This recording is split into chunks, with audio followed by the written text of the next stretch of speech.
Hello students and welcome back to our channel again. अगर तुम इस वीडियो तक आ चुके हो ना, मतलब तुमने उसके पहले वाली वीडियो देख ली होगी। अगर पहले वाली वीडियो नहीं देखी है, कोई डायरेक्ट इस वीडियो पे आया है तो प्लीज़ पहले जाओ और इसका कॉन्सेप्ट समझो कि हम क्या पढ़ रहे हैं, फिर इस क्वेश्चन पे आना।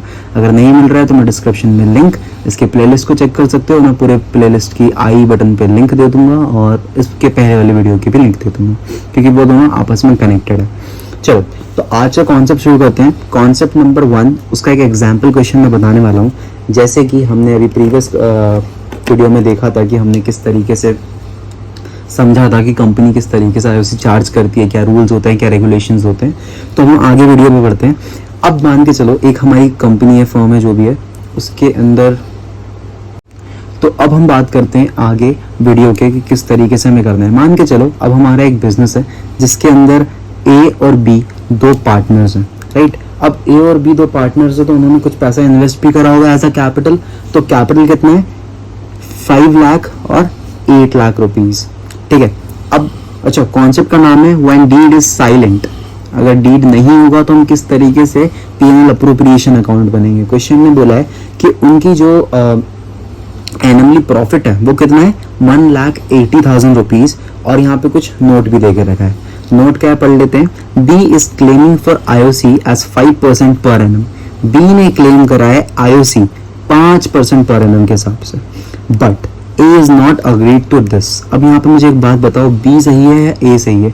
बी ने वो ये बोला है कि हमें जो है प्रॉफिट का हमें जो है कैपिटल का 5% चाहिए as a interest on capital, और वहीं पर ए ने बोला है कि तुम्हें कोई इंटरेस्ट ऑन कैपिटल नहीं मिलेगा। तो यहाँ पे मैं बोलूँ तो ए सही है। क्यों? क्योंकि जब क्वेश्चन का कॉन्सेप्ट क्वेश्चन में लिख के रखा है उन्होंने कि पार्टनरशिप डीड इज साइलेंट, मतलब डीड है ही नहीं, तो किसी ने ये चीज़ डिसाइड ही नहीं करी होगी कॉन्ट्रैक्ट के अंदर कि उन्हें जो है इंटरेस्ट ऑन कैपिटल 5% चार्ज करने का हक है, राइट। अब हम आगे बढ़ेंगे तो बी यहाँ पे गलत है, तो अब तो कोई डीड देना ही नहीं है ना, यहाँ पे सैलरी वगैरह कुछ है। तो हम सिंपली ये क्वेश्चन करेंगे, कैसे करेंगे? अगर कुछ नहीं है तो हम प्रॉफिट ही बांट देंगे। इन्होंने बोला है कि प्रॉफिट डिवाइड करना है आईओसी निकाल कर। अगर प्रॉफिट दिया हुआ है और आईओसी निकालना है नहीं, तो हम कैसे करेंगे पीएनएल अप्रोप्रिएशन अकाउंट? सिंपल सा कॉन्सेप्ट है पीएनएल अप्रोप्रिएशन अकाउंट करने का कि हम प्रॉफिट लिखेंगे। अब प्रॉफिट किस तरफ आएगा? प्रॉफिट आएगा हमारे क्रेडिट साइड में, दैट इज, एक मिनट में लिख देता हूँ, ये डेबिट साइड होती है और ये क्रेडिट साइड होती है।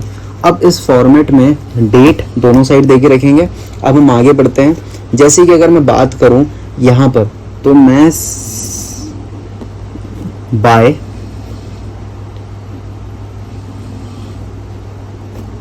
प्रॉफिट ब्रॉट डाउन, प्रॉफिट कितना है? 1,80,000 का प्रॉफिट है, राइट। अब ये फॉर्मेट यहाँ से बंद कर लेना, मैंने करा नहीं है, ठीक है। और हमें ये पैसा कहाँ पे ट्रांसफर करना है? डायरेक्ट पार्टनर्स कैपिटल में, क्योंकि भैया प्रॉफिट कहाँ बटेगा? पार्टनर से कैपिटल में बटेगा ना। तो इस तरफ क्या आएगा? तो प्रॉफिट कितना आएगा? प्रॉफिट सिंपल है, हमारा जो भी पार्टनर्स का रेशियो होगा। अब डीड है नहीं तो पीएसआर, मैं अगर यहाँ बोलूँ तो पीएसआर रेशियो कितना होगा? 1:1 का होगा, सिंपल रेशियो होगा। तो मैं यहाँ पे पहले लिख देता हूँ 2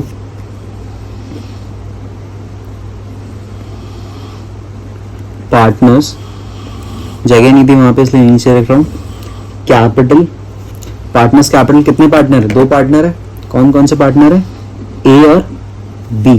तो अगर मैं यहाँ पे वर्किंग नोट दिखाऊं, वर्किंग नोट नंबर 1, तो वर्किंग नोट में मैं ये बोल सकता हूँ कि अगर मैं एक का निकालूं तो भी दोनों का निकल जाएगा। ए का कितना है? 1,80,000 प्रॉफिट है। और अगर मैं रेशियो में कन्वर्ट करूं तो टोटल का प्लस कर देते हैं 1/2, 2 1 जा 2, 2 9 जा 8। तो मैं ये बोल सकता हूँ 90,000 पर पार्टनर है, क्योंकि दोनों का सेम रेशियो है तो बी का निकालने मतलब नहीं, सेम ही चीज होगी। तो अगर हम यहाँ पे बात करें तो इसका 90,000 और इसका 90,000 आ जाएगा। दोनों का टोटल कितना होगा? अमाउंट में लिख देंगे 1,80,000। यहाँ दिख नहीं रहा होगा बट ये 1,80,000 है। अकाउंट को क्लोज कर कैसे करते हैं? दोनों साइड हम टोटल लिख देते हैं। तो एक साइड होती है हमारी एसेट और एक साइड होती है लाइबिलिटी।